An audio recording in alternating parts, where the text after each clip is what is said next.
Man, this is the last thing I wanted to hear.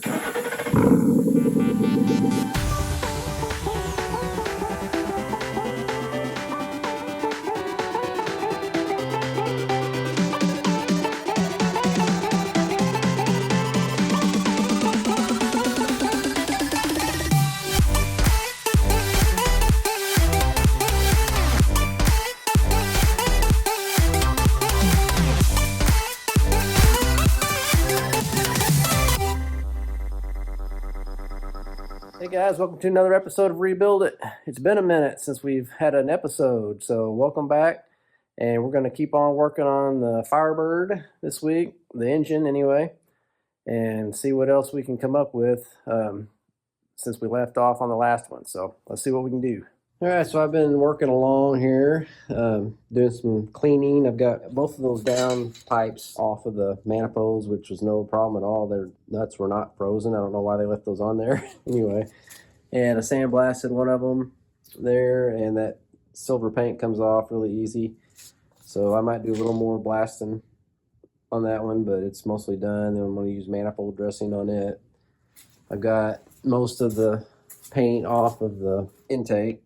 I got a little bit more blasting to do on it, and I'm tired of blasting right now, so I want to go back over to the engine. I do have comp cams lifters, and if you look online about how to lubricate the lifters before you do installation, there's like a million different opinions on that, and nobody agrees. And so I'm going to go with what comp cam says, and there's like a coating on them that we'll need to clean off with mineral spirits. Then I'll use some assembly lube all around the outside of. A lot of people talk about soaking them overnight or soaking them for a week, or putting a oil squirter on the hole on them and trying to fill them up with oil and all that. And the manufacturers don't recommend that. They say it's okay if you want to soak them, but mainly the most important thing is to coat the outside edge with assembly lube.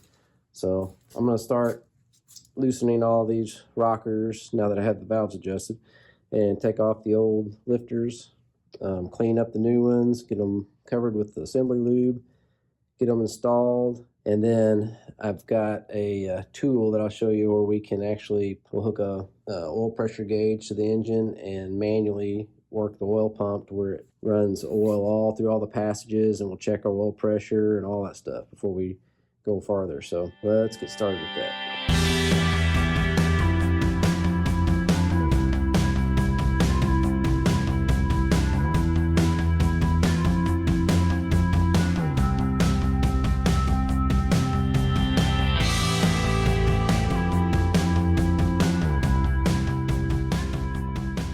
All right, so I've got all the other the old lifters out, and I'm getting ready to smear assembly lube on the new ones.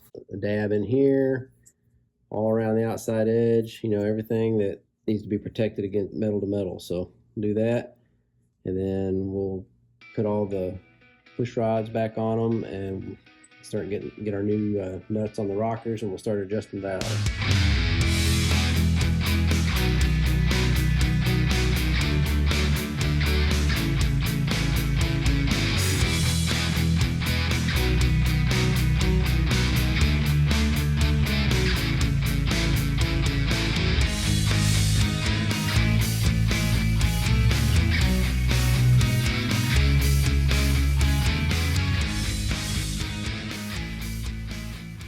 All right, so I've got all the lifters in, everything's lubed up, and I've got the nuts all started. So now it's time to start adjusting valves, and I'll just do that real quick, and then we'll hook up our oil pressure gauge. All right, so I have the valves adjusted, oil pressure gauge hooked up to the oil filter there, and there's their gauge. So what I'm going to do now is use this little tool that I've bought. This is a oil priming tool. They make different ones for specific engines, depending on what kind of end you have on your oil pump. And I'm not sure if, let me get a flashlight here. I can show you down in there. Okay, so if you can see down in there, that's the top of the oil pump shaft. It's got a slot in it. GM motors, that's what it looks like. Ford, it'll look different. and so that will match what's on the end of your distributor. So this looks like what's on the end of our distributor. There, it's got a slot that matches that. So I'm going to set this down in that hole, line that up. Okay, so that fits down in there. Then I'm going to put this little thing in here that'll center it in my top hole. Then I'm going to put a drill on there and turn it in counterclockwise motion. And that should get the oil pumping through the engine. We should hopefully be able to see it come up through our lifters. It'll pump up our lifters. And I'm not sure how fast we have to run that, but you know, the oil should go all the way up our push rods and oil this up in the rockers and everything, and we should get our oil pressure on the gauge. So let's get a drill, hook it on there, and see what we get. All right, so I've got my drill hooked on there, and we'll start pumping here and see if we get pressure and if we start seeing oil.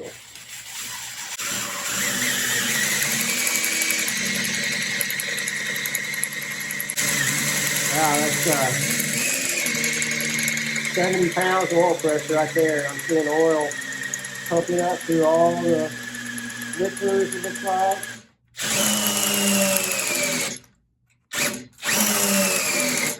Looks like my drill is about to die.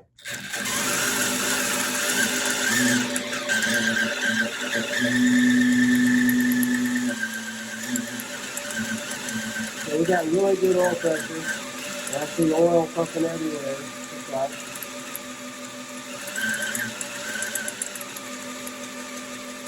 I don't see it coming up through the push rod on this cylinder here. I do on all the rest, looks like. Let's keep going here.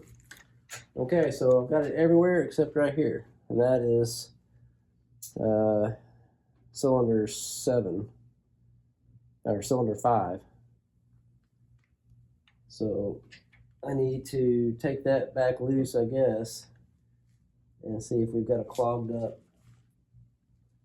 push rod. So you can see how an engine works. I mean, that one's really slow though. I kind of worry about that. Might be a little piece of crud in there somewhere. So that engine is primed with oil. That's really cool. Good oil pressure. And this one was slow, but it eventually filled up. So the next thing to do is hook our compression tester back up again, start cranking this thing over and make sure we've got the problem solved that started all this mess. Make sure we got good compression on all cylinders. All right, so I've done a compression test again on this thing, and it's nice knowing that I have oil everywhere now, so nothing's getting, you know, worn or anything by doing it with a dry engine since I've got it primed with oil. And here are my numbers: 150, 110, 150, 135, 160, 75, 140, 110. And the thing that I noticed is that everything on this left bank here, which is the 1357, are 150, 150, 160, 140. And the ones on this bank are the 110, 135, 75, and 110.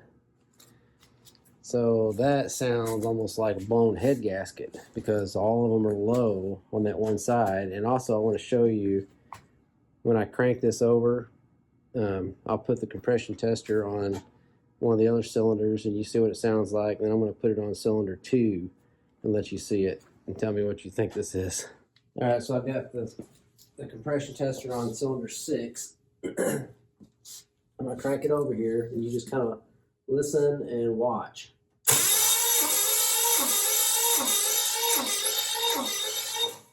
Now I'm going to hook it up to cylinder 2.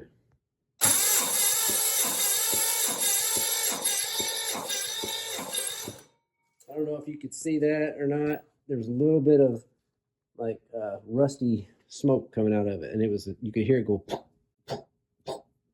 every time I cranked it over. So what does that mean? Does that mean something with the valve or what is going on here? All right, so here's another clue. I'm shining this light into the intake valve on cylinder 2. Check all that crud out in there. Does it look like water's been sitting in there? So if so, that could mean that we had a bad intake manifold gasket, and this is where the water goes through. It could have traveled in there and got into that, but and also into, look at that, into the intake in cylinder 4. However, cylinder 4 does not make that weird noise, but there's definitely rust. Where like a normal one is, like this is cylinder 6. See how clean that is in there? And 8. One other thing as I'm trying to figure out this rusty valve situation is, did you notice this little trail of rust right here going down, and this one right here going down? Well, if you look at the intake that I've been cleaning up, I just took the tape back off where the carburetor sits. Check out this rust around here, and that's right over cylinder 2 and 4. So if water was sitting right here, it would, if it ran down in there, it would run right down this pipe into that intake valve on cylinder 2 and 4. So I wonder if there's not a intake valve or intake gasket leak, but when somebody power washed this motor, I wonder if water got in here and sat right in there and ran down in there, and that's what it just sat there when they took this motor out and cleaned it up, if that's what caused that. Well, I'm gonna have to do something here, and this is not the first time on this channel, but I owe all you guys that watched our last episode an apology. So when most of the episode was dedicated to, doing the valve adjustment on the Pontiac, and luckily someone in our comments section last time said the Pontiacs don't have adjustable valves, they have non-adjustable valves. And so I got to looking around, and they are correct. I'm used to doing adjustable valves, and Chevy, Ford, and Dodge, as far as I know, all the old engines all had adjustable valves, and I assumed this one did. So all that stuff I told you last week, using our little chart, the firing order and all that, that works on all other regular brand motors that I know of, other than Pontiac and I think Oldsmobile, maybe Buick, I'm not sure, I haven't looked into Buick stuff. Thanks to the guys in the comment section for catching that and setting me straight. So really all we have to do, instead of going through all that like we did last episode, is just go through and adjust every one of these nuts down to 20 foot-pounds torque. Doesn't matter where it is in its, compression stroke and all that, it's just 20 pounds all along everything, and you're good to go. So all that, complicated rigmarole that most engines have to go through is not on a Pontiac. So that's what we're going to do. I'm going to go through and adjust all these to 20 pounds, and then we will do some more compression tests to see if that affected any of our compression. I think we still have issues on this bank over here with bad compression, especially in 2 and 6. We'll check them again after I get these torqued down. But then if it is, then we're going to do a leak down test on those and see if we can figure out if there's something going on with the valve. So let's start doing that.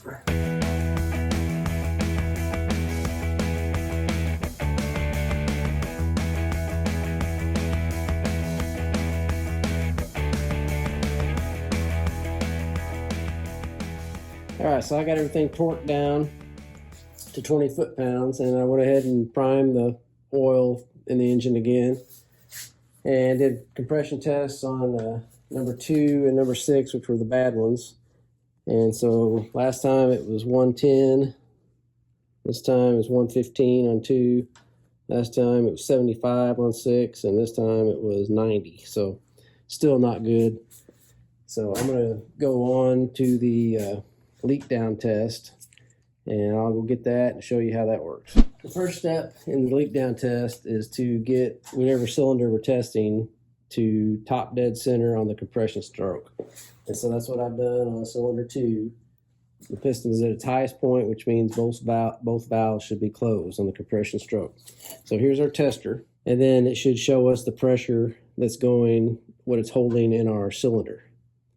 And if that starts going down, or we hear air escaping, we can listen around and try to figure out where on the engine the air is coming out. So if it's coming out here, that's that intake valve, we'll know we got a leak in the intake valve. It's coming out over there on the other side where our exhaust is. We got a exhaust valve leak.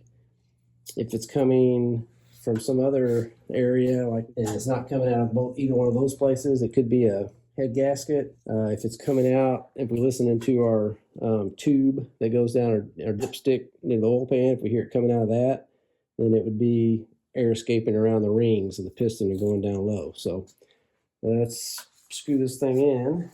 All right, that's tight. Now I'm going to connect this into our gauge.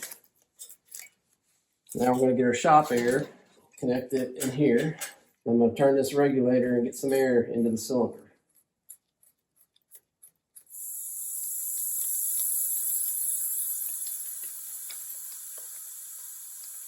You say about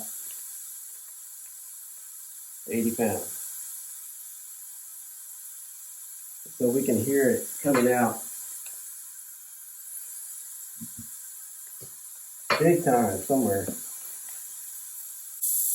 Yeah, I definitely hear it coming through here, so that sounds like rings. Man, that's the last thing I wanted to hear. I'm gonna try this on our other cylinder. I'm gonna try it on a good cylinder that I know is good. Some of these that got like 150 pounds on there. And see if we don't, make sure we don't hear anything coming out of there, make sure I don't have some kind of problem with our testing.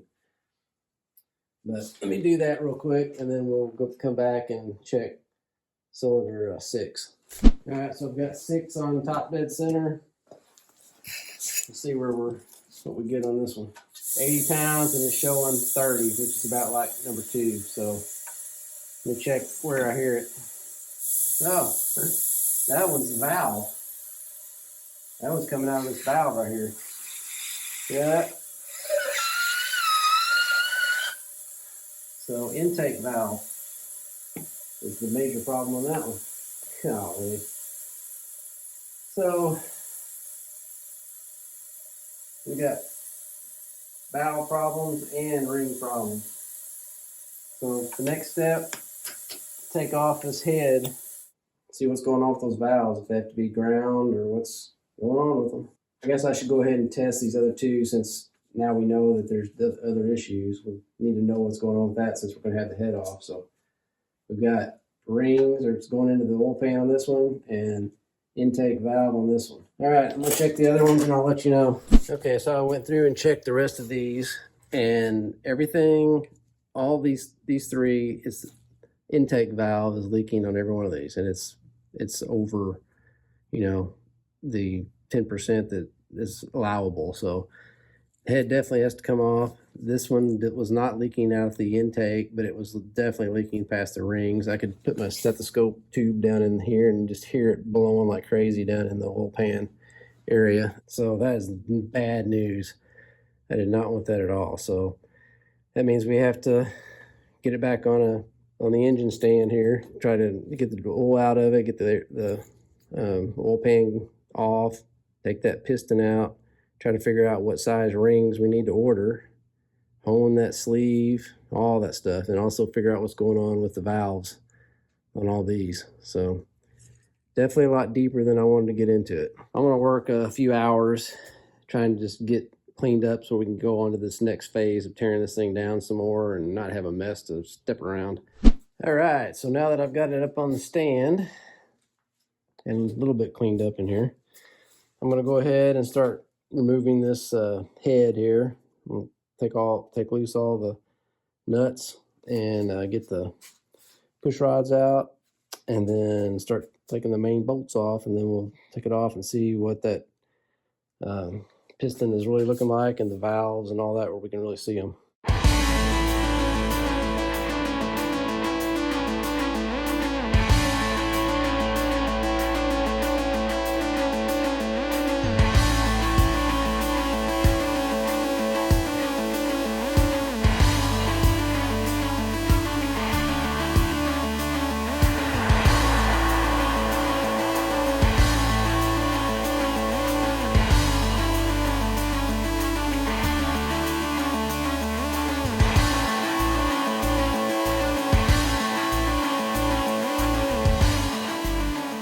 Alright, so I've got bolts out. I've got one left in there to hold the head on here to make sure nothing falls.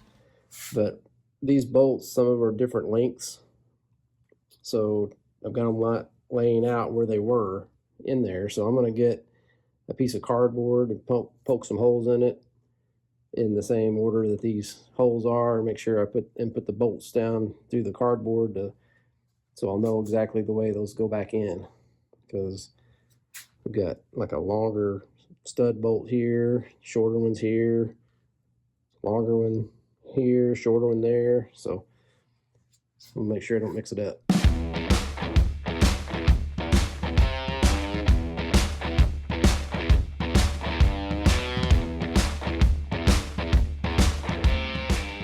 Okay, so the head is off.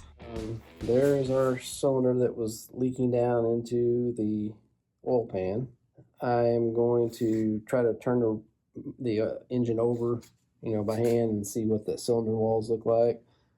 But like just looking at it, you can see where there's some rusty colored area where the rest of them don't look like that. But the valves, and this one look bad. They need to be cleaned up, and trying to look and see if I see where it looked like the head gasket failed, but I don't really see that. And these other valves look really clean. But we were leaking. We had a leak out through the intake valves. You can see in this cylinder it has had something, I guess water standing in it, or something standing in it, or it's been discolored in that area, where the rest of them are nice and cross-hatched and shiny. All right, so I've got the head all drained and kind of cleaned up. I'm gonna go ahead and I've talked to a place at a machine shop I'm gonna send this to, and they're going to clean it, magnaflux it, check everything, and then contact me and tell me what it needs, so I can decide if I want to, have them what all I want them to do to it, and go from there. And so in the meantime, so that I don't know if that'll take a few weeks probably for them to do what they're going to do to it. In the meantime, I got to try to figure out what to do with this cylinder. So I'm going to do some research on that. All right, so it's a few days later, and what I've decided to do on the cylinder is I've felt of it really well through here, and I can see, and you probably can't see, there's like a discolored area right here that is where the water had pooled up, and it pitted just a little bit right in here, but I'm wondering if it's able to be smoothed out with a hone. And the only way to tell that is to go ahead and get the pan off and unbolt the piston, knock the piston out, and then hone it and see how good we can get that smoothness. And then hopefully we can just order new rings for that piston, because I imagine if there was rust built up right here and the engine goes up and down with us trying to do all the stuff we did with the setting the valves, then it could have ground into those rings a little bit, and that's why we were getting air going past the cylinders into the oil pan. So first thing we gotta do is get that piston out. So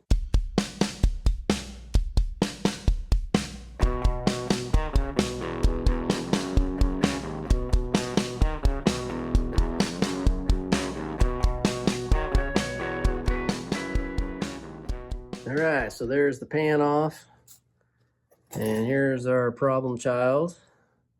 So I just need to take these two nuts right here off.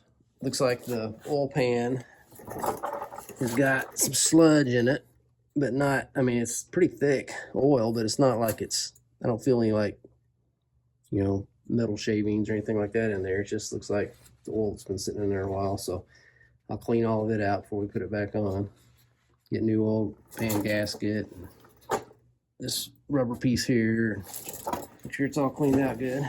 But every time I take one more thing off, I keep thinking this engine was supposed to be a get it, put it in the car, start it, drive away into the sunset. That's not usually the way it goes.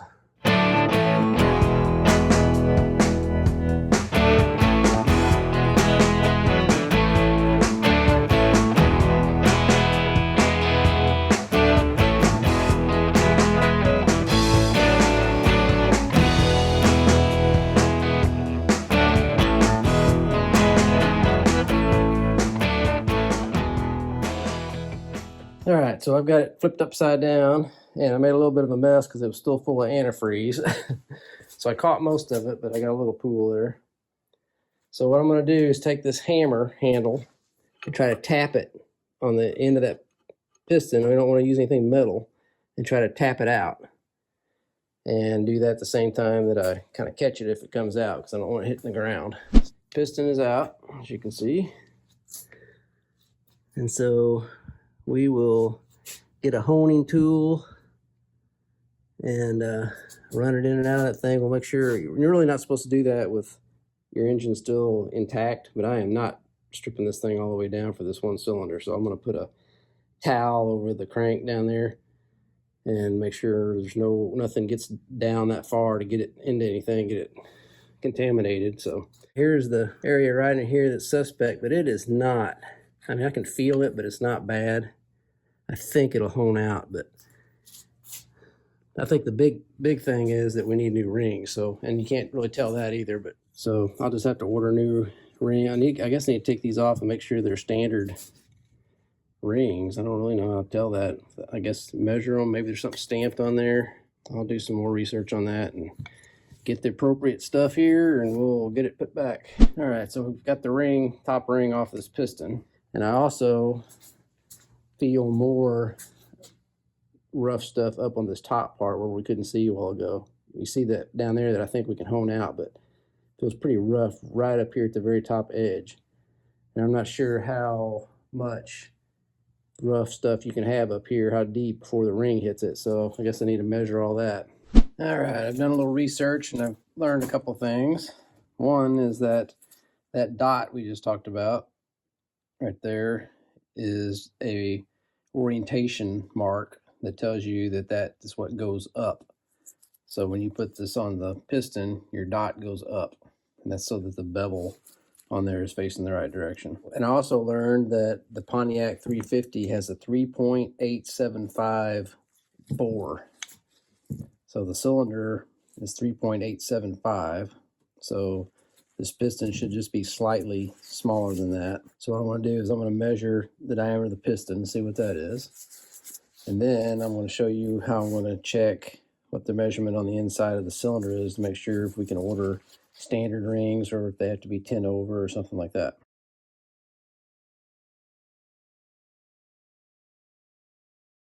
Okay, so I just measured this, and like I said, the bore is 3.875. This measures 3.8125, so it's just slightly smaller than the cylinder. So that's good. So that means that's a standard piston. And we know that the standard piston had 4 of these cutouts here. So what I'm going to do is take this ring and I'm going to clean this cylinder good, make sure there's no crud in there. And then I'm going to put the ring in the cylinder right up here at the top where we know that it's above whatever little ledge or lip there would be there where the rings don't ever go. And so that would be the factory size. So we'll put this ring in there, and when it's compressed down, we're going to measure the space in between where the rings breaks here and get the base circumference of this. And then we'll push the ring on down in here in the center, and we'll see how much wider it is to see if our cylinder is worn and what size rings that we need to get. Okay, just for an extra reassurance here, I took my calipers, put them inside the bore here, got it nice where it's just barely touching on both sides. I could feel a drag on both sides. Took that back out, measured it, and I came up with 3.875. So the bore has not been, or the cylinder has not been bored out. It's standard size for sure. So then I went ahead and stuck the ring from the piston in here, and there's my gap. Teeny tiny gap right there. So this would be the stock size. So I'm going to get some feeler gauges, put in here and see if I can measure what this space is, and then put that ring on down further in the cylinder a couple spots and see if that space widens out. If it is, we'll see how much play we've got in there that we can we can hone this out, try to get it, smooth out more, how much space we got to play with. If we can get some 10 over rings, that would be great. Or it might be so small that we have to use standard rings.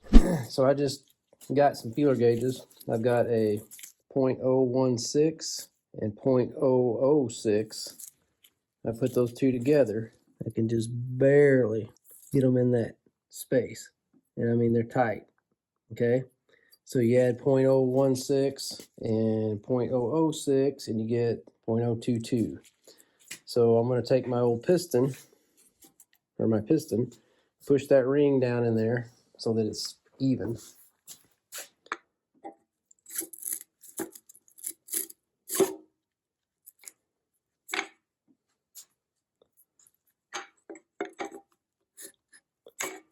Okay, I'm going to check it right there. Let's look at that gap. Still looks really small, like I'm sure it's a little bit bigger, it's got to be. And it's going to be hard to do with the camera, but I'm going to use my feeler gauges and see what that space is there. All right, so I measured the ring up here near the top part of the travel, and I measured it down here toward the bottom part of the travel of the rings, and I could barely get this gauge in there, which is a 0.024. So I was at 0.022 up here on the traveled area. So that's 0.002, 0.002 difference between standard stock and down there. So I've got plenty of room to try to hone that out and still have standard rings. I'll do the math, but I could either do standard or 10 over if I get crazy with it. But next step is to get the honing tool. Hey guys, thanks so much for watching this week's episode of Rebuild It. And it seems like Dad just can't seem to catch a break on this Pontiac Firebird project. The first engine that came in the car was not even the original, and it was bad. Transmission was not the original. Tons of stuff is just, happening left and right with this thing. And we got this new engine in that he thought was going to be just a, buy it, stick it in there, and then, off to the races, kind of like he said, drive off into the sunset. But then even that thing was not good. So I guess on the opposite side, it's good for you guys, more content, and we get to see the inner workings of an engine and transmission, which is super interesting, and then we get to make more videos. So you gotta think on the positive side. But with that, it's time for our verses of the week, which is Matthew 28, 1 through 6. As you'll know, tomorrow is Easter, and so I've got just a little bit longer verses of the week for you guys. Now, after the Sabbath, as it began to dawn toward the first day of the week, Mary Magdalene and other Mary came to look at the grave. And behold, the severe earthquake had occurred, and for the angel of the Lord had descended from heaven and came and rolled away the stone and sat on it. And his appearance was like lightning, and his clothes were as white as snow. The guards shook for fear of him and became like dead men. The angel said to the women, "Do not be afraid, for I know that you are looking for Jesus who has been crucified. He is not here, for he has risen, just as he said. Come and see the place where he was lying." I hope you guys have a great week. I know that we have a brand new project for a brand new car that you have not seen yet that should be coming out sometime soon, whenever we finish up that video. And we've got another video on this truck coming sometime soon.